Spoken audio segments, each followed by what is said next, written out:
سورج میں ایک بڑا طوفان بھنپ رہا ہے۔ اہم خبر کے حوالے سے ماہرین کی جانب سے خبردار کر دیا گیا۔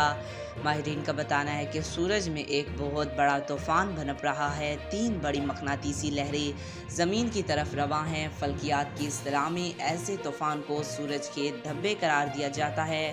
آپ کو بتائیں کہ ماہرین کا کہنا ہے کہ سورج میں نمودار ہونے والے یہ دھبے مجموعی پھیلاؤ کے کئی لاکھ کلومیٹر ہیں، یعنی زمین کے رقبے سے 15 گنا ہیں۔ آپ کو بتائیں کہ ناسا کی جانب سے بتایا گیا ہے کہ اس دھبے کو کریکٹن کلاس کا طوفان تو قرار نہیں دیا جا سکتا، تاہم اس نتیجے میں زمین کے ماحول پر تھوڑا بہت اثر ضرور مرتب ہوں گے اور یورپ اور امریکہ میں بہت بڑے پیمانے پر روشنی ابھی دکھائی دے سکتی ہے۔